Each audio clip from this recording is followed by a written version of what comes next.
came across this very interesting story about a man called Kimball. Apparently he was a Sunday school teacher who just wanted to serve God. He would show up to church every Sunday and serve faithfully in teaching the little children about Jesus Christ. He was a Sunday school teacher who had a great passion, who wanted to do more than just doing it on Sundays.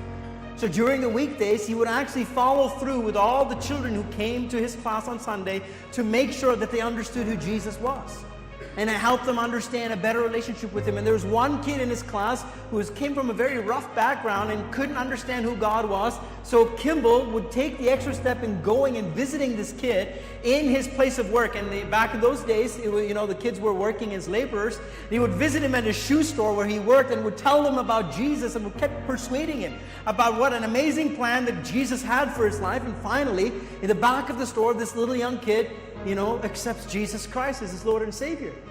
And his name was D.L. Moody, an amazing man of God. And because someone called Richard Kimball decided he was going to pursue him. But here's the interesting thing. The story doesn't end there. The story actually begins there.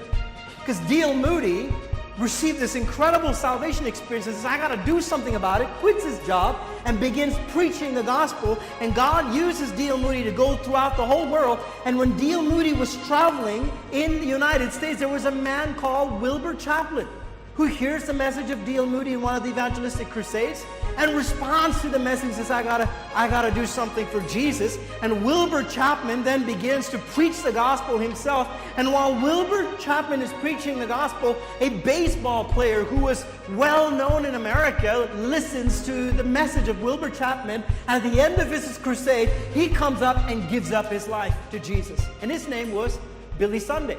And Billy Sunday, right after he receives Jesus, quits his career at baseball and says, I'm going to devote the rest of my life in serving Jesus Christ. So he begins to do crusades just like Wilbur Chapman does.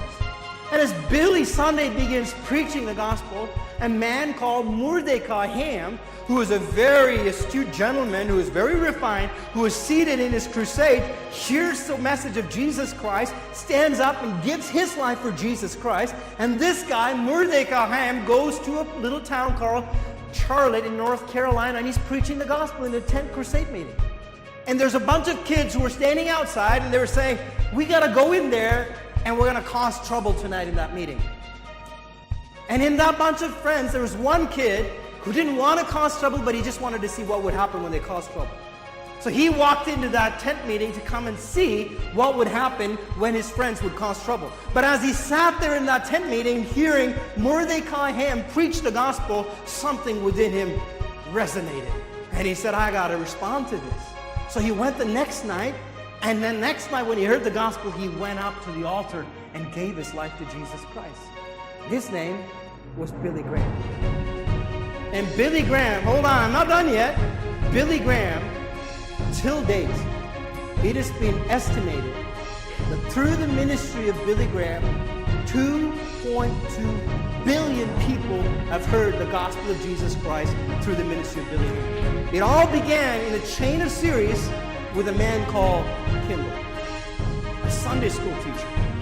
Of all people, who said, I'm going to be devoted with the gifting that God has placed in my life. I'm going to do it every Sunday sincerely. I'm going to go out of my way and I'm going to tell these kids about Jesus. And what he started ended up reaching 2.2 billion people and more, because we're not taking into account all the other people who got saved through all the other evangelists who were saved in the process as well. Never underestimate what God can do through a simple act of service that you do for his kingdom. You need to recognize that what God has given, whether you think it's significant or not, in God's eyes is absolutely significant.